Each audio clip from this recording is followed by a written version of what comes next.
Muy buenas tardes, les damos la bienvenida a todas y todos quienes a esta hora están sintonizando la Radio Universidad de Chile a través de sus diferentes plataformas, a través del 102.5 en nuestra señal en FM, a través de nuestra señal online en radio.chile.cl y también a través de la transmisión a través de la red social Facebook. Como hemos venido contando, en el día 4 de septiembre del año 2019, y es muy importante subrayar, antes del estallido social y antes de la pandemia, un conjunto muy amplio y diverso de organizaciones procedió a la constitución de lo que se ha llamado el Comité 50 años de la Unidad Popular, que se ha propuesto desarrollar durante todo este año 2020 una serie de actividades que contribuyan al mejor conocimiento histórico, a una reflexión de lo que significó ese hito en la historia de nuestro país, con una vocación muy fuerte de pensar ese pasado de cara al presente y al futuro, ¿no? Y bueno, ustedes saben todo lo que pasó después, no vale la pena ahondar en eso, y eso obviamente se ha ido traduciendo en relectura. Para la Radio Universidad de Chile es una gran alegría por la amplitud de organizaciones que integran este comité, que se nos haya propuesto que participemos de 3 de estas actividades que son estos foros que hemos hecho. El primero, a propósito del natalicio del expresidente Salvador Allende, este segundo a propósito del aniversario de la nacionalización del cobre, que es mañana, sábado 11 de agosto, y el tercero, que va a ser el 4 de septiembre con motivo de la conmemoración de los 50 años de la elección presidencial en la que el presidente Allende, el senador Allende en ese momento se impuso a los candidatos Radomiro Tomic y Jorge Alessandri. Bueno, hoy vamos a hablar sobre la nacionalización del cobre, anticipar nomás que inmediatamente después de este foro vamos a tener un bellísimo programa cultural preparado por Malucha Pinto, quien va a leernos algunos de los poemas que poetas chilenos han escrito en relación al cobre, y con la contribución musical también de Eduardo Yáñez, que es un músico de dilatada trayectoria en nuestro país y que compuso una canción que en aquella época fue un himno, la canción Nuestro Cobre, y también de Marcelo Culón, integrante de Inti Illimani. Volvemos al foro. Quiero saludar a quienes van a ser nuestros invitados y agradecerles por su presencia en este espacio. En primer lugar, al presidente de la Confederación de los Trabajadores del Cobre, Manuel Ahumada. Manuel, muy buenas tardes, muchas gracias por participar de esta actividad. Hola Patricio, buenas tardes y muchas gracias a la Radio Universidad de Chile que genera este espacio y también genera amplitud y caja de resonancia en torno a temas tan relevantes de nuestro pasado, pero que son tan vigentes y con tanta proyección hacia nuestro futuro. Queremos saludar también a la presidenta de la Central Unitaria de Trabajadores, casi digo Central Única, Bárbara, como andamos en clave histórica. En aquella época la CUT se llamaba Central Única, ¿no? Central Unitaria de Trabajadores, Bárbara Figueroa. Bárbara, muchas gracias por participar de este foro. Hola, muchas gracias Patricio, muchas gracias por la invitación, un saludo a todos los panelistas con quienes vamos a estar compartiendo reflexiones y especialmente a nuestro consejero nacional y presidente de la CTC, Manuel Ahumada, que ha jugado un gran rol en esta articulación y en este comité, así que también nuestro tremendo reconocimiento a la labor que ha desempeñado nuestro dirigente, que tiene harta pega en este periodo además, pero se saluda y se valora la necesidad de recuperar la memoria histórica también desde los actores sociales, que a veces no siempre tampoco somos considerados.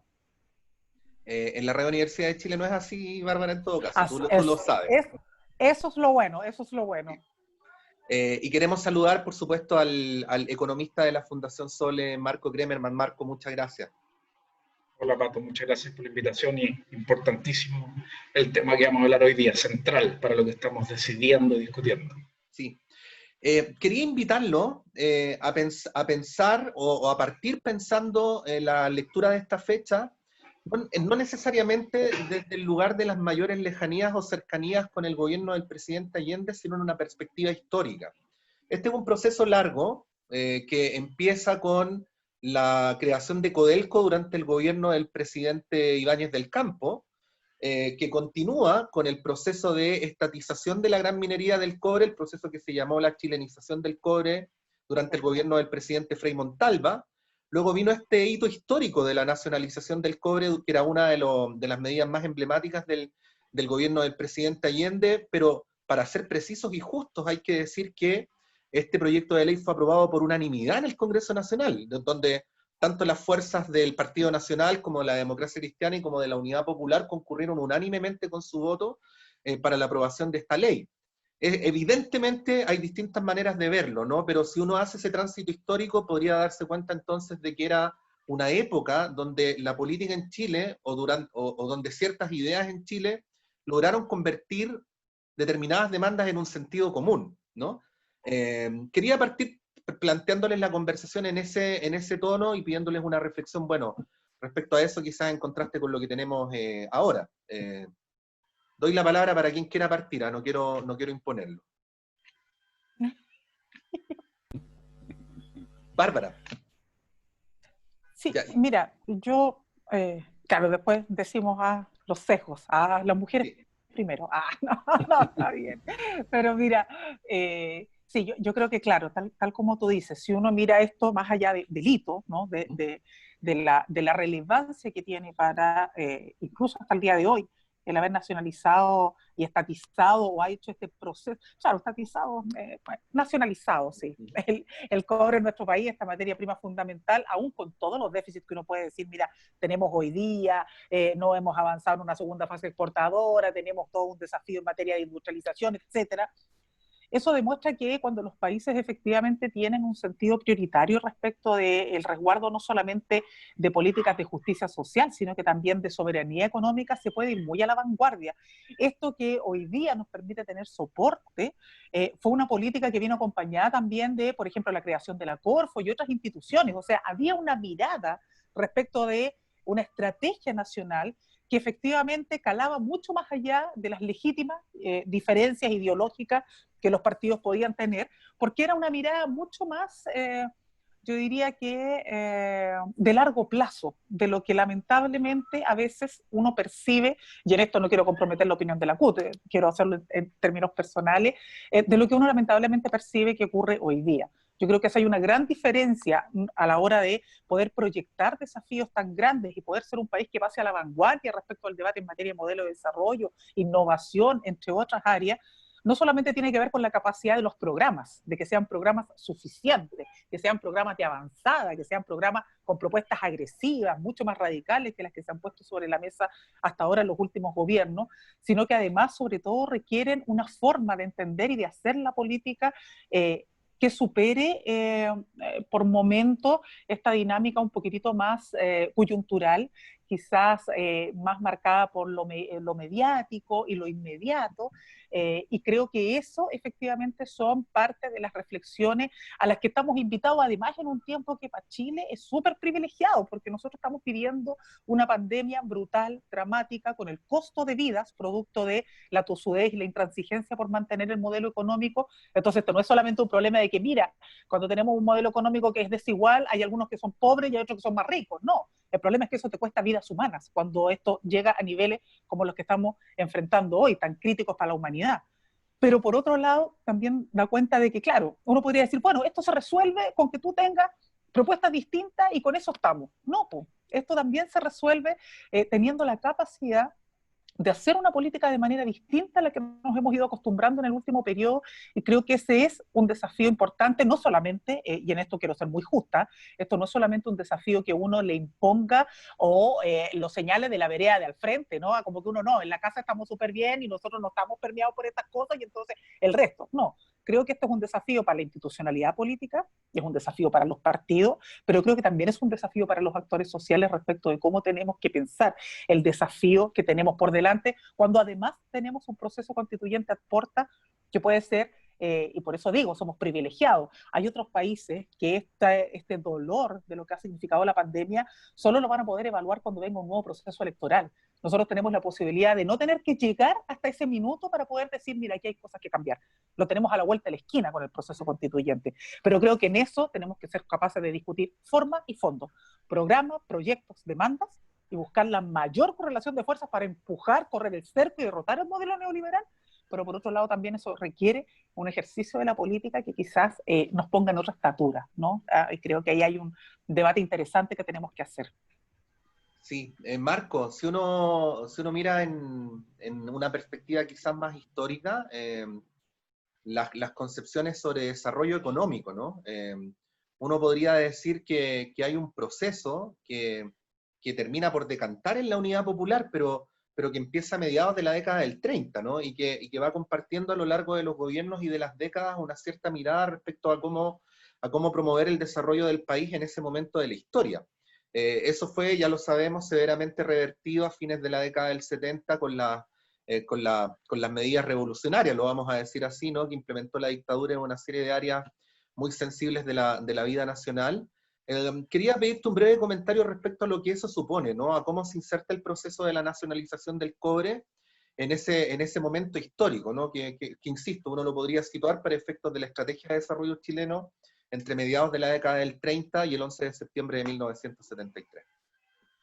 Sí, es muy importante hacer esa referencia histórica. Recordemos que este periodo de la posguerra, más o menos entre el año 45 y 73, se ha denominado como la edad dorada del capitalismo.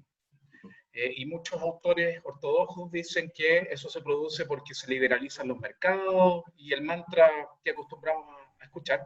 Sin embargo, en ese momento ocurrió todo lo contrario. El mundo se volcó a protecciones, a fomentar la industria, a valorar los sindicatos, aprovechando que es muy importante que existan dos dirigentes sindicales en este programa, donde aumentan los impuestos a los más ricos. En Estados Unidos, por ejemplo, la tasa de impositividad de los tramos más altos llega a un 90%, para que dimensionemos las discusiones que estamos dando hoy día. Y esto se ha denominado como el capitalismo embridado o constreñido, vale decir, una especie de pacto entre capital y trabajo, donde se entiende que para salvar de alguna manera el capitalismo que se vio amenazado con la crisis del 29, era importantísimo que el Estado estuviera presente, que participara en la formación de industria, que desprivatizara las empresas, que existieran los fines públicos, los servicios públicos, y por tanto en ese sentido era muy importante que impulsara actividades económicas como la minería. Es muy simbólico lo que tú mencionas cuando uno ve el video del discurso del presidente Allende en ese momento, al lado de él, el Día de la Dignidad Nacional, como se ha dicho, estaba Patricio Aylwin, al lado de él, y se conversaban, se decían cosas, y uno esperaría qué pasaría un día como el actual, donde estamos discutiendo, por ejemplo, las pensiones y el sentido común, que también era parte de ese momento, cuando a fines de los 80, las fuerzas políticas de ese entonces decían, no, hay que cambiar el sistema de pensiones, y un año después nos olvidamos de aquello. Parece que el sentido común cambió totalmente. Es muy importante lo que sucede porque finalmente estamos hablando de la soberanía de los países. Hoy día, por no poder controlar nuestros recursos naturales, no podemos entregar educación, salud, pensiones al nivel que deberían entregarse, con los recursos que existen en Chile, sin pensar ser en un país que no lo somos actualmente. Con los recursos que hoy día produce Chile, podríamos tener una situación el doble de la que existe actualmente en términos de provisión de derechos públicos, adicionalmente de las privatizaciones forzosas que se fueron generando. Entonces es muy importante considerar que después de este periodo, donde se avisoraban estos cambios interesantes, había esperanza, el cobre para Chile, ¿no?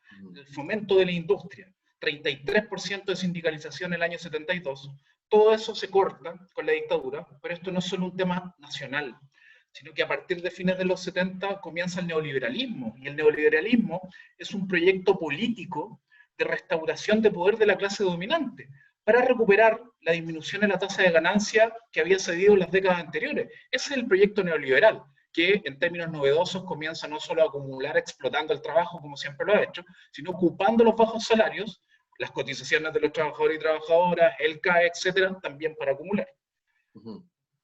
Sí, bueno, a veces se ha dicho, Manuel, no necesariamente como crítica a los individuos, sino como una descripción de una época, ¿no? Se ha hablado sobre la despolitización de las trabajadoras y los trabajadores. Esto evidentemente ha sido propiciado desde una perspectiva estructural. Los bajos niveles de sindicalización en Chile tienen que ver más con estructuras que con la voluntad de los individuos, o una cosa precede a la otra, ¿no? Pero es indudable que en el ámbito de la minería, y muy en particular en el ámbito del cobre, hay ciertos valores simbólicos que perseveran. Esta idea del cobre como el sueldo de Chile sigue de alguna manera viviendo, ¿no? independientemente de que luego podríamos ver que los porcentajes de propiedad chilena sobre la explotación de la minería en cobre han disminuido muchísimo, pero al menos la idea persevera, ¿no? Ahí quería preguntarte cómo se vive desde la subjetividad de los trabajadores del cobre esta historicidad, porque uno podría mencionar este hito, pero también uno podría recordar que las protestas contra la dictadura en Chile, que empezaron en el año 1983, fueron en primer lugar lideradas por la Confederación de los Trabajadores del Cobre, cuando era Sí, presidida mira, por Rodolfo Siguel. sí, mira, Patricio, primero hay que entender, y uno, a raíz de estos espacios y estas iniciativas que vamos poniendo un poco en valor conocimiento y la memoria histórica, no como una cuestión melancólica, sino que como una herramienta de análisis y proyección de futuro. Uno se encuentra con varias cosas. Primero, uno da cuenta de que, y datos así que uno no manejaba, y yo creo que son buenos ponerlos en valor. O sea, esta concepción y esta síntesis desde el movimiento obrero, el movimiento sindical, respecto a los recursos naturales y principalmente el cobre, viene, o sea, este año, mañana cumplimos un ciclo de esa comprensión y de esa síntesis. Por ejemplo, datos no menores, por ejemplo, la primera huelga en el cobre que se dio en el yacimiento de Chuquicamata fue encabezada por Luis Emilio Recabarren en 1914. Mira.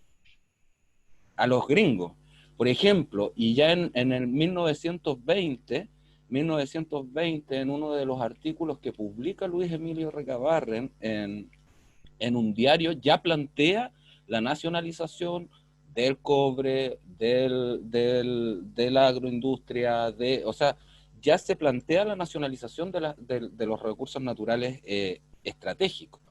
Entonces, y claro, y de ahí nos saltamos al 51, cuando se presenta el primer proyecto de ley por parte de Elías Laferte y Salvador Ocampo.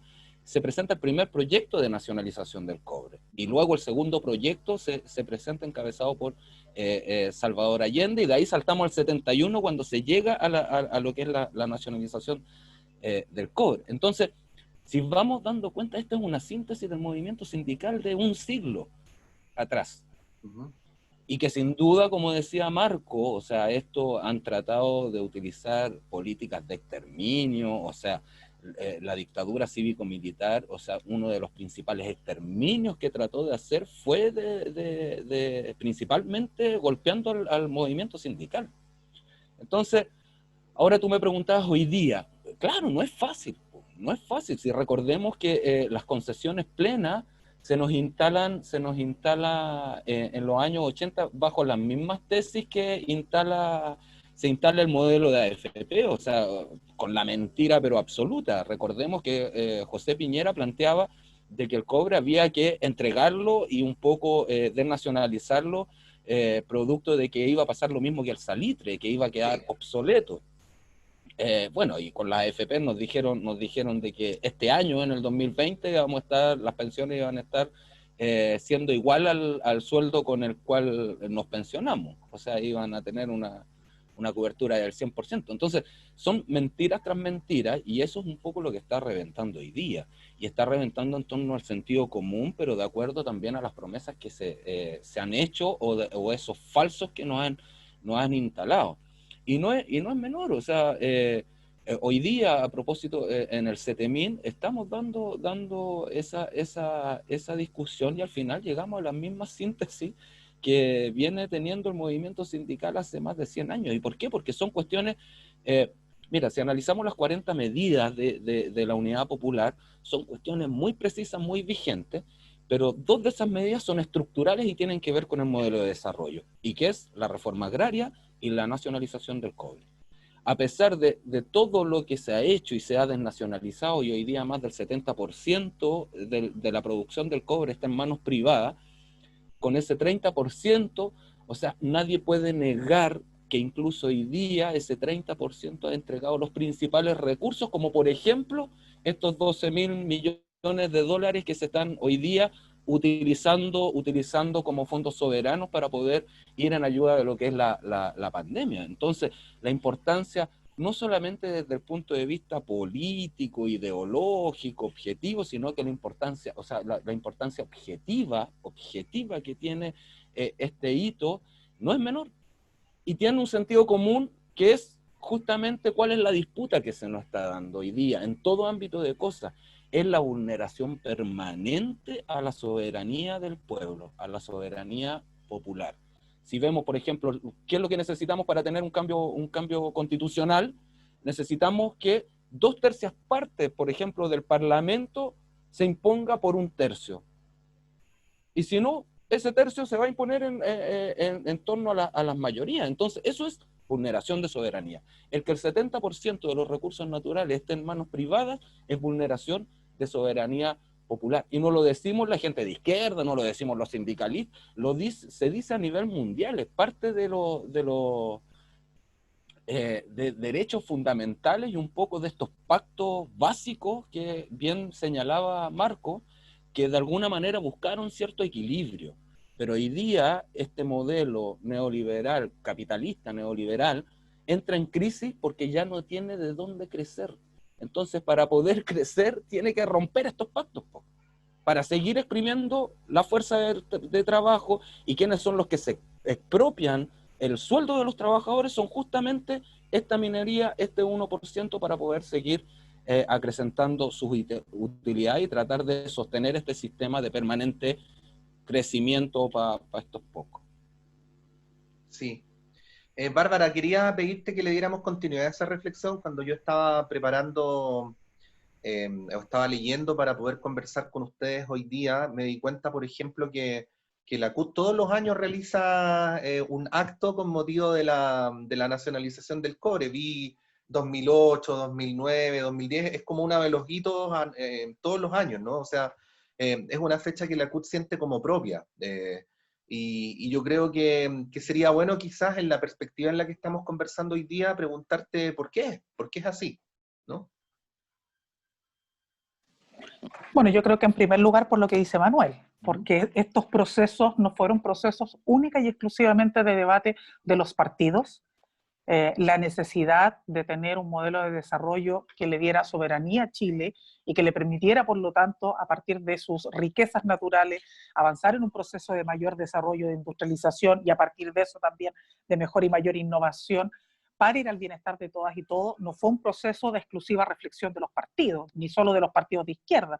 Fue un proceso de reflexión también del mundo social y particularmente del mundo sindical, de la clase obrera organizada, de la clase trabajadora en general, yo diría, pero que claro, tiene una expresión orgánica a través de los sindicatos, las federaciones, las confederaciones y la central única en ese minuto.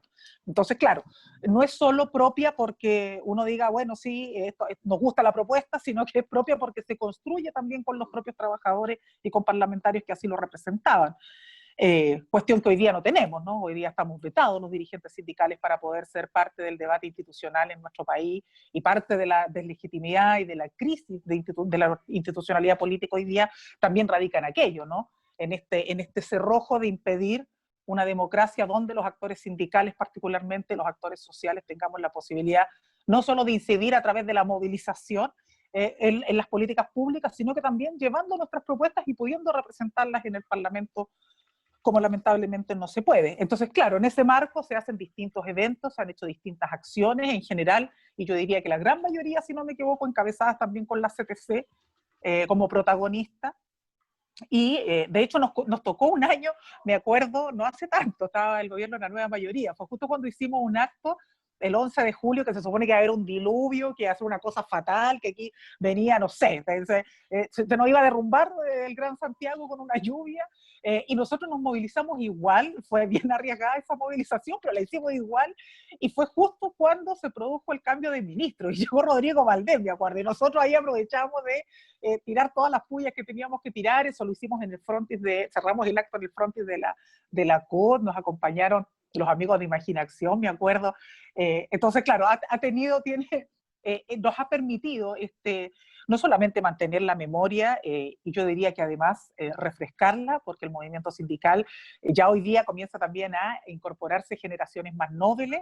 Entonces, claro, estos procesos no solamente tienen que ver con mantener el rol de la organización presente en el marco de estos hitos tan importantes para la construcción del desarrollo de nuestro país, de políticas públicas tan estratégicas, sino que además también es una escuela de aprendizaje en la práctica del rol que ha jugado el movimiento sindical en un tiempo donde ya tenemos a grandes líderes sindicales que nos están dejando, que están partiendo, con quienes no pudimos hacer un proceso, por ejemplo, de sistematización de toda la experiencia que ellos tienen y que pudieron recoger. Entonces, claro, estos eventos, estos hitos, nos permiten a nosotros como movimiento sindical no solo marcar la vigencia y necesidad y relevancia que tiene para los países tener democracias donde todos los actores sociales, sindicales y políticos tengan cabida, sino que también nos permite mantener vivas nuestras convicciones, nuestro rol y enseñar.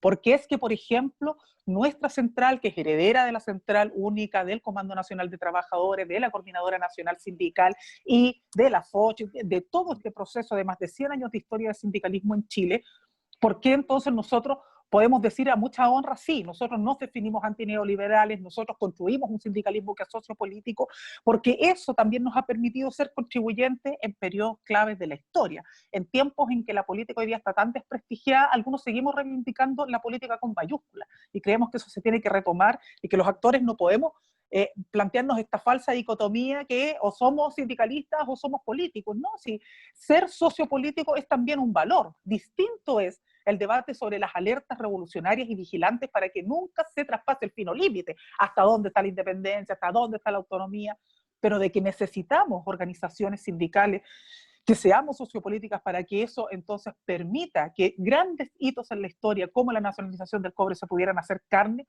Entonces, claro, ahí te demuestran que tiene un valor, que es muy, muy relevante.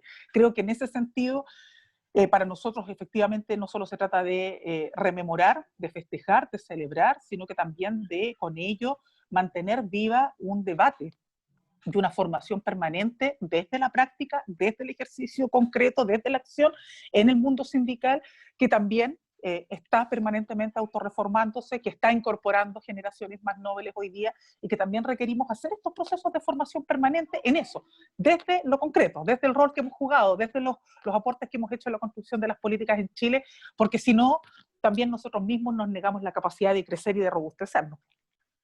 Sí.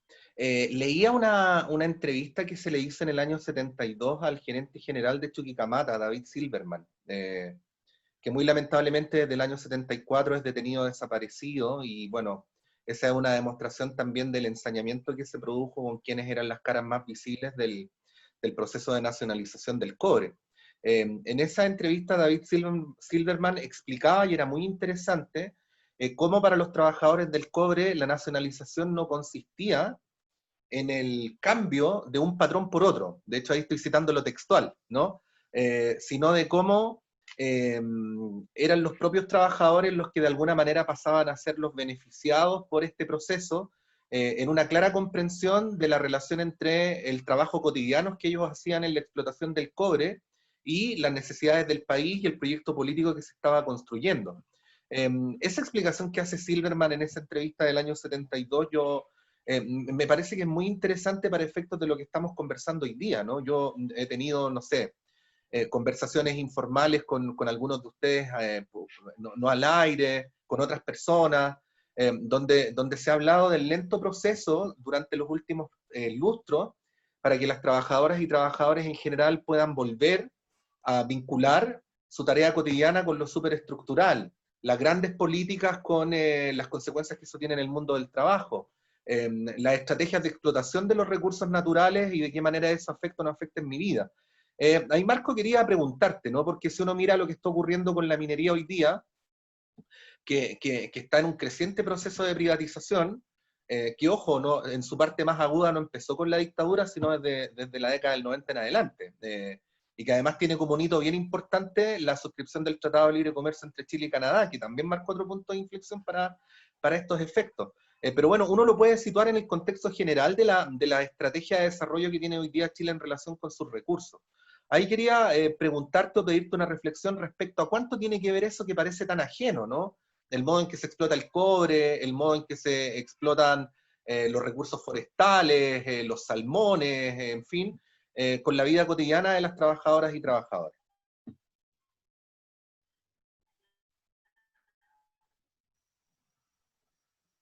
Marco parece que se quedó ahí un poquito detenido. Vamos a ver si podemos recuperarlo. Y eso que dejamos a los expertos, ¿cierto? A la comunidad de expertos que nos dicen cómo hay que hacer esto. Marco, tenemos una pequeña interrupción contigo. No sé si Manuel o Bárbara quieren referirse a aquello que yo planteaba como pregunta y luego le devolvemos la palabra a Marco. ¿Manuel? Ahí está Marco de nuevo. Marco, ¿me escuchas?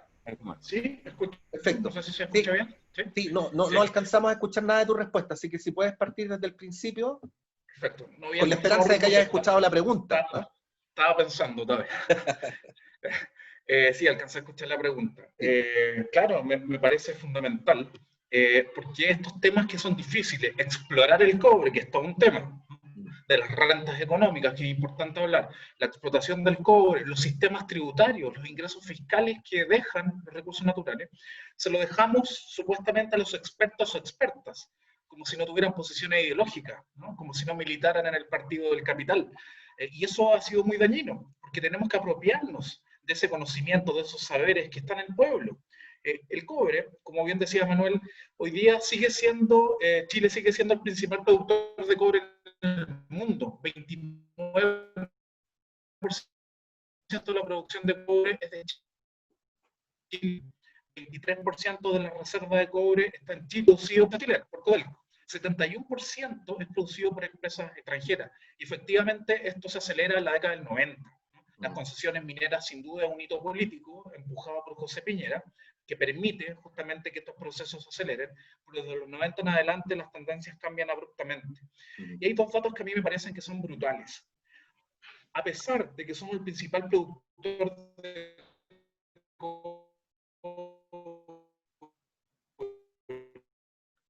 tenemos ahí una... como algunos estudios lo han medido, en el año 2005 y el 2014. Marco, estamos teniendo ahí alguna... Cobrar las rentas. No, tenemos una interrupción con Marco, vamos a ver si la podemos recuperar más adelante. Yo creo que se entiende que estamos en una época donde las transmisiones se hacen de una manera particular. Yo no sé si Manuel por mientras puedes complementar, porque creo que el argumento de Marco lo podemos retomar cuando podamos mejorar la comunicación con él. Ahí parece que volvió, ¿no? Marco, ¿me escuchas bien? No hay dificultades. Dale nomás, Manuel, y después vamos con Marco, ¿ya? Sí, yo escucho bien, pero no sé si ustedes me escuchan. Sí, es que la última parte de tu argumento, Marco, no la escuchamos y vemos que sigues ahí con alguna interrupción. Así que tomémonos algunos minutos para poder estabilizar y le damos la palabra para la humana. Sí, mira, un poco Marco hacía referencia de cómo esto, a partir, claro, de los años 90 se produce principalmente la desnacionalización del cobre y cuestiones que hemos ido denunciando y tiene que ver el cómo es que las utilidades hemos llegado al nivel que incluso cuando estaba el apogeo del salitre, donde todos tenemos en nuestra conciencia o lo que nos enseñan en el colegio es que el salitre principalmente estaba en manos foráneas, pero en la época del salitre, el 30% de las utilidades del salitre, y ahí Marcos me puede corregir, no me acuerdo si es el 30% de las utilidades o de las ventas del salitre que daban para el Estado de Chile. Y a partir de los años 90, con este proceso de la desnacionalización, hemos llegado incluso a índices mucho más bajos que aquellos. Y eso no tiene que ver con una cuestión solamente declarativa, sino que a nivel de recursos es una cantidad de recursos, estamos hablando de cientos de miles de millones de dólares que no han quedado en Chile. Y por eso cuando Allende planteaba de que esta era la segunda independencia económica, o sea, la segunda independencia de Chile tiene que ver con eso, porque era una independencia económica, y eso se ha ido de alguna manera desbaratando, con cuestiones bastante impresentables, o sea, cuestiones que incluso si nosotros analizamos las concesiones plenas que entrega José Piñera, entregan un título de propiedad aún mayor, que valga la redundancia, que el título de propiedad a las empresas mineras. Entonces, ahí hay una cuestión que es brutal, y si es que es más, porque nosotros como Confederación de Trabajadores del Cobre representamos principalmente a los trabajadores y organizamos los trabajadores subcontratados. Hoy día, si nosotros analizamos Codelco, que es ese 30% o 29% de producción, analizamos Codelco y nos vamos a las cifras de Codelco, nosotros nos vamos a la factura, cuánto le factura Codelco a las empresas proveedoras, es mucha, y le sacamos, siendo conservadores, una utilidad de un 10% a esas empresas, que nosotros sabemos que es mucho más las utilidades que se llevan las empresas proveedoras o contratistas, es mucho más plata que se llevan las empresas proveedoras o contratistas de la plata que ingresa o que entrega Codelco al Estado. Entonces, también se utiliza el subcontrato de una manera práctica para privatizar la empresa de todos los chilenos. Entonces, son cuestiones no menores, y que hoy día, a propósito de la discusión constitucional, es una cuestión que tiene que estar absolutamente encima de la mesa. Y por eso también, desde el punto de vista político para el movimiento sindical y para las organizaciones sindicales, es tan importante poner esto en discusión, esto en conocimiento del pueblo, para que esto de alguna manera el pueblo, con las herramientas, con los elementos en simple, con los números encima de la mesa, de alguna manera construyamos un sentido común distinto. Entonces, y lo otro que nos estamos privando como pueblo de un modelo de desarrollo tremendo. O sea, lo que decía José Piñera en los 80, de que el cobre iba a quedar obsoleto, hoy día se demuestra totalmente lo contrario. O sea, el precio del cobre aumenta, no solamente producto de la pandemia y la especulación financiera, sino que además la proyección que tiene el consumo del cobre, producto de este cambio energético que se tiene que producir sí o sí, de lo que es la energía a través de los combustibles fósiles a lo que son las energías limpias, a lo que es la electromovilidad, es lo que está disparando y va a seguir proyectándose, y se va a seguir disparando el precio del cobre, porque no hay otro mineral u otro elemento que sustituya las propiedades que tiene el cobre. Y eso sin contar que además tenemos las principales reservas a nivel mundial del litio, que es el mineral que conserva la energía. Entonces, el estarnos negando al pueblo ese modelo de desarrollo es, primero, ser cortoplacista; segundo, como decimos los trabajadores, y disculpen la palabra que voy a decir, pero es así, es que quienes apoyan cualquier otra cosa que vaya en sentido contrario es efectivamente venderse y vender al pueblo de Chile, venderlo a intereses mezquinos, foráneos, y que tienen que ver con la verdadera soberanía, no esa soberanía que nos enseñan en los colegios, que tiene que ver con el mapa y la frontera, sino que la soberanía real del pueblo de Chile. Sí. Marco, bueno, ahora que da la impresión de que te vemos, la estabilidad no tiene que ver contigo, con la señal, porque casi digo, ahora que te vemos más estable, pero no, es la señal, no tú. No, pedirte que retomáramos el argumento que venías desarrollando, ¿no? Respecto a números y cómo se ha ido produciendo este proceso de desnacionalización del cobre. Sí, espero que se escuche un poquito mejor ahora. La farra, ¿no? por haber privatizado la minería del cobre fundamentalmente, que hoy día el 71% sea privada, ha significado una imposibilidad de poder recaudar 150.000 millones de dólares entre el año 2005 a la fecha. Esas son las magnitudes, ¿no? Para que nos hagamos una idea. El PIB de Chile hoy día son 240.000 millones de dólares, ¿no? Que ha cambiado porque el dólar ha cambiado mucho y hemos bajado un poco en estos meses. Entonces, con esa plata, con el 10% de esa plata que no se ha cobrado a las 10 grandes mineras privadas, se podría haber financiado rentas básicas de emergencia de 500.000 pesos por 6 meses a 5 millones de hogares en esta pandemia.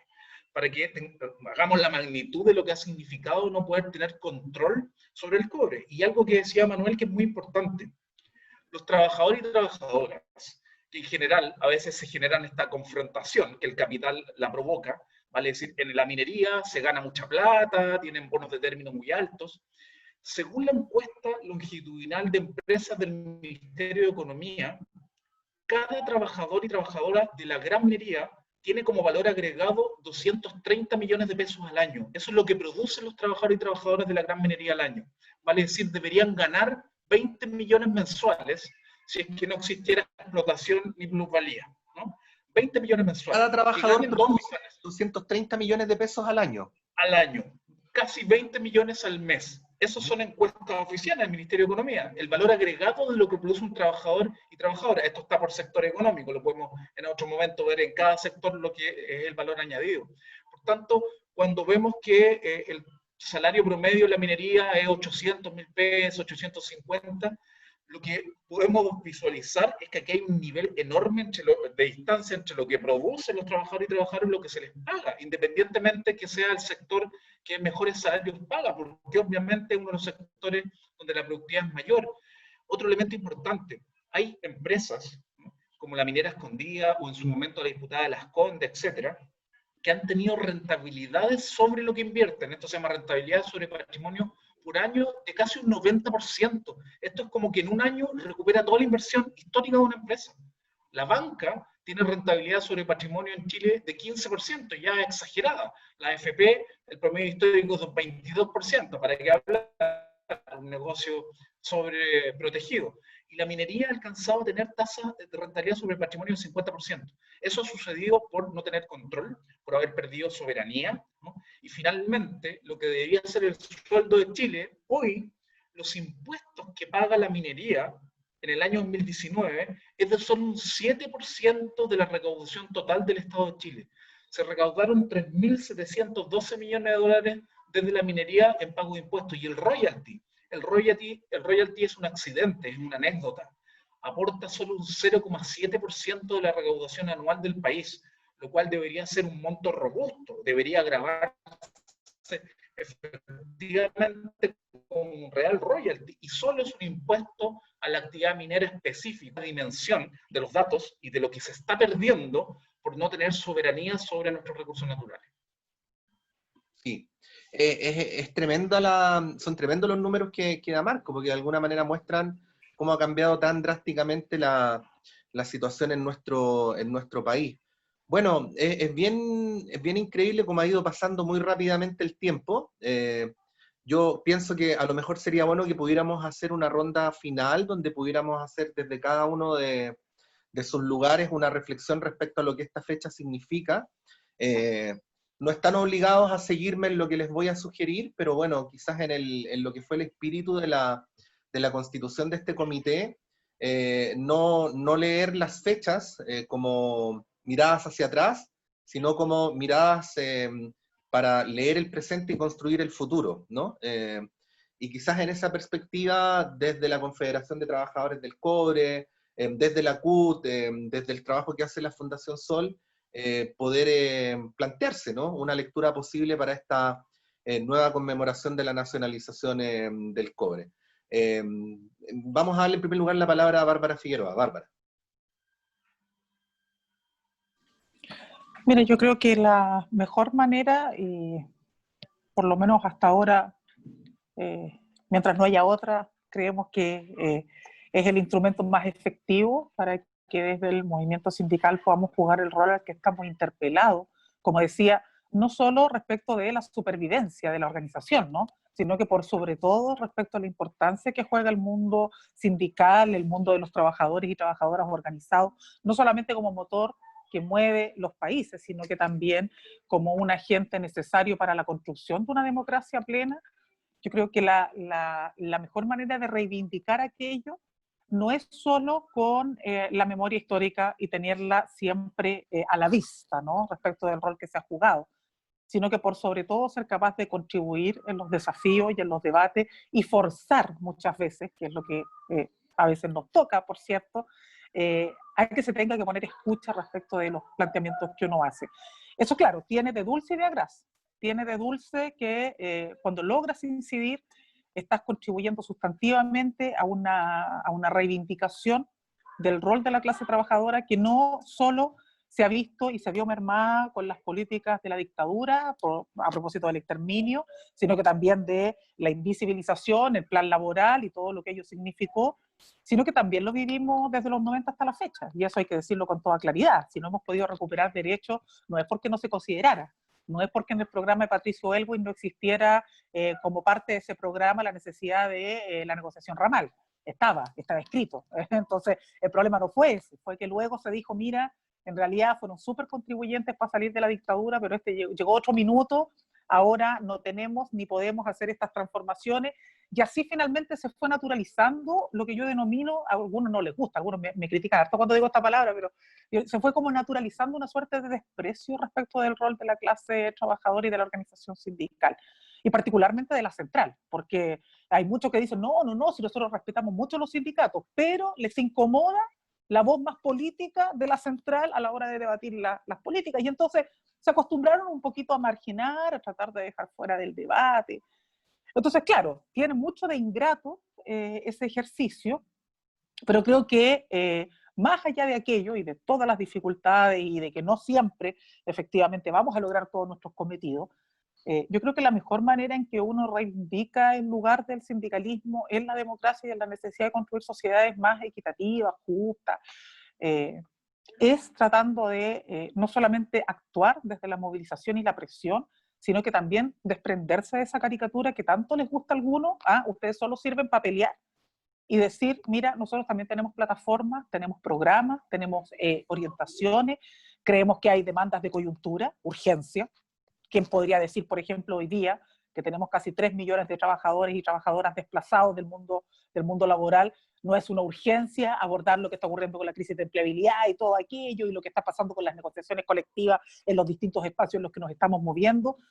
Pero junto con ello, vincular fuertemente todo este debate a una suerte de programa de los trabajadores y de las trabajadoras que nos permita, yo diría que una cuestión muy esencial, que uno puede decir es súper básica, pero es lo que más nos ha costado en estas últimas décadas, y es resituar el valor del trabajo al centro de la sociedad. Yo creo que esa es una de las grandes tareas que tiene hoy día el movimiento sindical. Y eso no es una tarea solo, insisto, no es una tarea que uno diga, mira, te voy a ir a decir a ti, que tienes que darle valor al mundo del trabajo. Eso también es respecto de nuestro propio rol. O sea, hablar de situar en un país que tiene una oportunidad tan significativa como la que tenemos nosotros, en el marco del proceso constituyente, de discutir sobre modelo de desarrollo, sobre cambios en la sociedad, también está obligada a resituar los valores.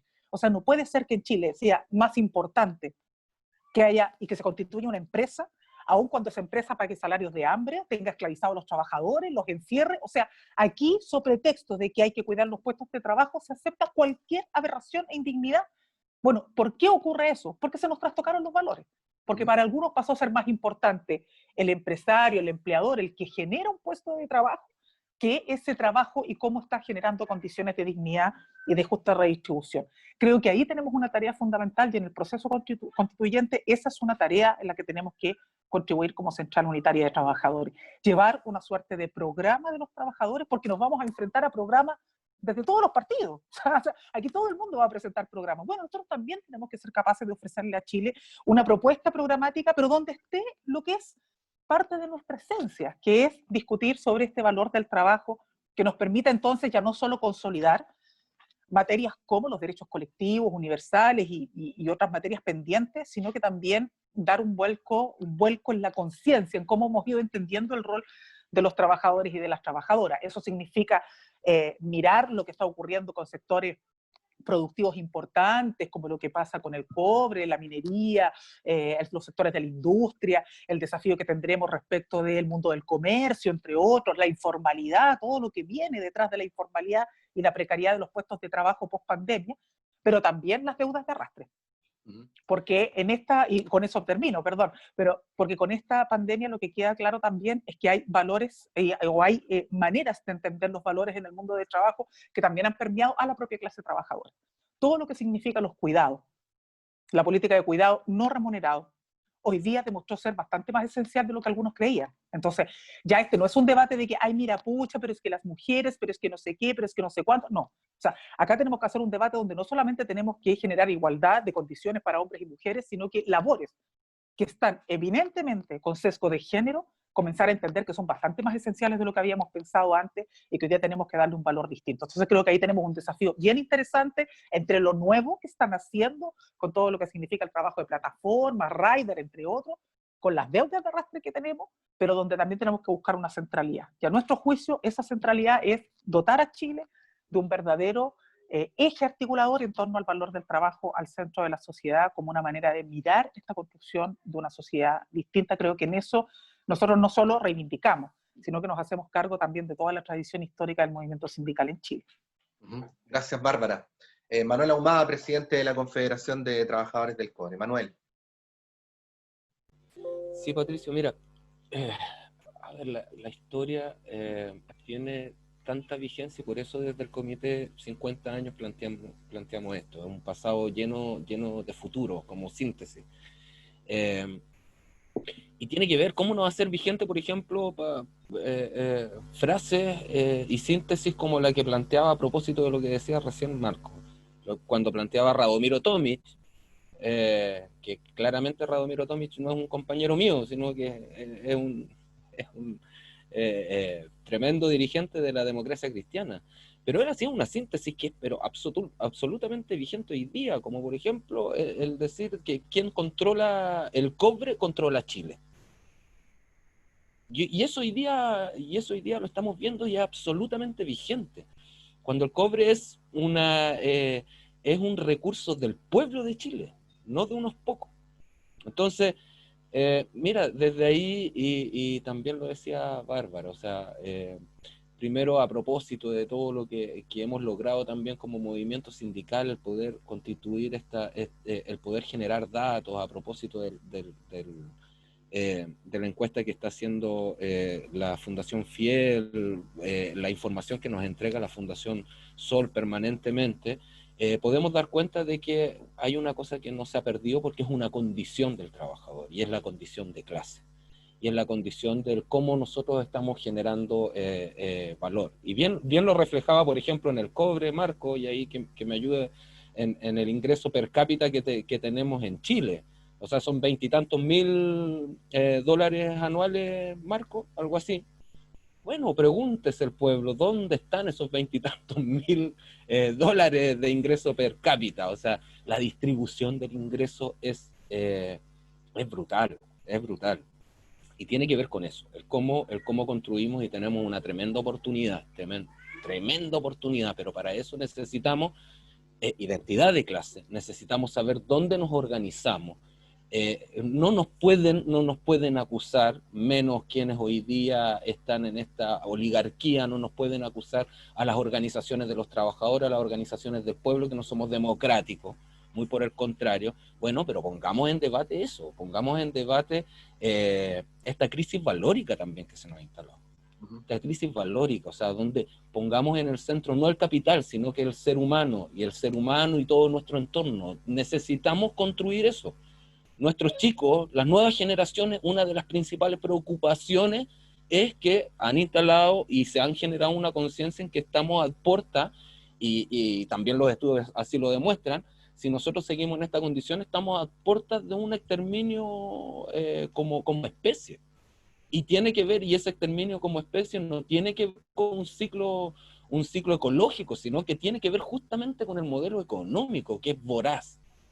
Es voraz tanto para nosotros como también para nuestro entorno. Entonces, yo creo que tenemos que dar esa discusión valórica, tenemos que situarnos dónde pertenecemos, a qué clase pertenecemos, cómo nos organizamos. La organización, cuando hablamos de la unidad, no es la unidad por la unidad, es justamente la unidad de los trabajadores en torno a la organización y en torno a ideas. Y ideas que vienen, como te señalaba en un principio, hace 100 años atrás. Entonces, podemos construir, nos hemos estado dando cuenta de que hoy día la solidaridad no es lo mismo que caridad. Y la solidaridad es un elemento importante en la construcción de sociedad, porque somos una especie que vivimos en comunidad. Y dependemos dependo de mi par. Entonces, bueno, empecemos a desarrollar esos conceptos, empecemos a desarrollarlos, empecemos a empujar, no permitamos que nos bajen el plebiscito del 25 de octubre. No permitamos eso. Y eso está en riesgo, y por eso queremos ponerlo en valor, porque el capital, a nivel histórico, también va aprendiendo y va replicando las cosas que le han resultado a nivel de historia. Bueno, nosotros hagamos lo mismo y logremos de alguna manera torcer esto, porque tenemos propuestas, tenemos construcción, tenemos historia y tenemos resultados. Eso. Muchas gracias, Manuel, muchas gracias. Marco Kremerman. Sí, creo que el nombre que se le ha colocado al día de la nacionalización del cobre, cuando se anuncia formalmente, creo que es un nombre muy importante para hacer este recuerdo histórico, para traerlo al presente y para llevarlo al futuro como acción. El Día de la Dignidad Nacional. Ese concepto, esa palabra, dignidad, apareció con fuerza desde el 18 de octubre. Vale decir, lograr entender que las urgencias, las necesidades de los grandes empresarios del capital, no son las necesidades del pueblo. No es natural, no es una ley de que se privaticen las empresas vinculadas a los recursos naturales. Eso debe cambiarse, eso se puede transformar.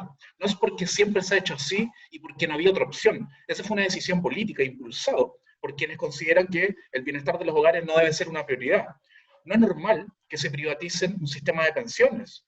No es normal que 10.000 millones de dólares cada año ingresen al sistema de pensiones, de cotizaciones de los trabajadores y trabajadoras y pago de comisiones, y las pensiones, la mitad, sean inferiores a los 150.000 pesos. Eso es pérdida de soberanía. Eso es, de alguna manera, subyugarse a las necesidades y a las urgencias del capital. ¿Por qué? Porque se le ha permitido a través de las fuerzas políticas de que el capital avance, arrase, y solamente se ha compensado a través de bonos, subsidios, parches y pedir permiso y pedir perdón. Por eso es tan importante lo que dice Bárbara, lo que dice Manuel, de enfrentar aquello, enfrentar con proyectos sociopolíticos que justamente provengan de la clase trabajadora, que tiene otros intereses, que tiene otras necesidades y que produce la riqueza que Chile genera. Manuel lo preguntaba. Hoy día el Producto Interno Bruto per cápita en Chile, ajustado por paridad de compra, está en torno a los $26.000. Va a bajar un poco con lo que estamos viviendo, obviamente. Pero si esto lo lleváramos a pesos, esto significaría que si hiciéramos un ejercicio de que se distribuyera de manera igualitaria en cada una de las personas, a cada persona le correspondería en torno a los 10.800.000 pesos al año, vale decir 850.000 pesos por mes aproximadamente, vale decir un hogar promedio de 4 personas debería vivir con 3.400.000 pesos. Hoy día la mayoría de los hogares vive con menos de 1 millón de pesos y la mayoría con menos de 600.000 pesos. Entonces, esa es la magnitud de lo que sucede cuando quienes generan la riqueza, los trabajadores y trabajadoras, no pueden ser parte de los frutos de esa riqueza, porque no existen los mecanismos políticos, institucionales, culturales, para lograr, ¿sí?, y capturar eso que ellos mismos han generado y que provoca, sin duda, históricamente alienación. Por eso es tan importante volver a recuperar el sentido de la dignidad. La dignidad, nadie tiene que regalar nada a nadie, porque quien produce las cosas no hay que regalarle nada, hay que pagarle lo que produce. Hay que otorgarle los bienes comunes, los bienes públicos, que también son producidos por los trabajadores, porque principalmente el cobro de los impuestos proviene de los pagos de sectores medios y sectores empobrecidos. Bueno, creo que hemos planteado desde distintas perspectivas una manera de entender esta fecha que es relevante. Como lo decíamos al principio del foro, no teníamos cómo prever que íbamos a llegar a esta conmemoración en circunstancias tan excepcionales.